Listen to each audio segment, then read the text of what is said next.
BJP ಶಾಸಕರನ್ನ ಅಮಾನತು ಮಾಡಲಾಗಿತ್ತು ಸ್ಪೀಕರ್ ಯುಟಿ ಖಾದರ್ ಅವರಿಂದ. ಈಗ ಅದನ್ನ ವಾಪಸ್ ಪಡೆದುಕೊಳ್ಳಲಾಗಿದೆ ಅನ್ನೋದು ಗೊತ್ತಾಗ್ತಾ ಇದೆ. 18 ಬಿಜೆಪಿ ಶಾಸಕರ ಅಮಾನತು ಆದೇಶವನ್ನ ವಾಪಸ್ ಪಡೆದುಕೊಳ್ಳಲಾಗಿದೆ. ಸ್ಪೀಕರ್ ಯುಟಿ ಖಾದರ್ ಮಹತ್ವದ ನಿರ್ಧಾರವನ್ನ ತೆಗೆದುಕೊಂಡಿದ್ದಾರೆ. 18 ಬಿಜೆಪಿ ಶಾಸಕರ ಅಮಾನತು ಆದೇಶವನ್ನ ವಾಪಸ್ ಪಡೆದುಕೊಳ್ಳಲಾಗಿದೆ. ಈಗ ಸ್ಪೀಕರ್ ಯುಟಿ ಖಾದರ್ ಮಹತ್ವದ ನಿರ್ಧಾರವನ್ನ ತೆಗೆದುಕೊಂಡಿದ್ದಾರೆ. 18 ಬಿಜೆಪಿ ಶಾಸಕರ ಅಮಾನತು ಆದೇಶವನ್ನ ವಾಪಸ್ ಪಡೆದುಕೊಳ್ಳಲಾಗಿದೆ. ಸ್ಪೀಕರ್ ಯುಟಿ ಖಾದರ್ ಇದಕ್ಕೆ ಒಪ್ತಾನೆ ಇರಲಿಲ್ಲ.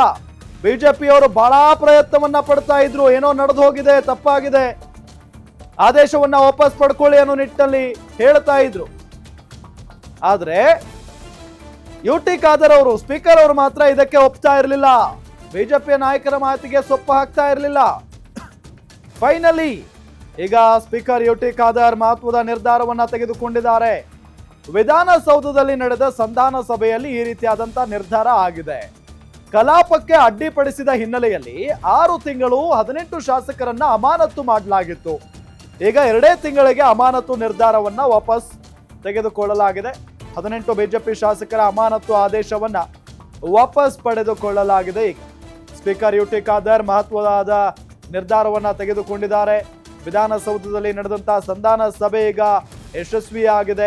ಕಲಾಪಕ್ಕೆ ಅಡ್ಡಿಪಡಿಸಿದ ಹಿನ್ನೆಲೆಯಲ್ಲಿ 6 ತಿಂಗಳುಗಳ ಕಾಲ 18 ಶಾಸಕರನ್ನ ಅಮಾನತು ಮಾಡಲಾಗಿತ್ತು.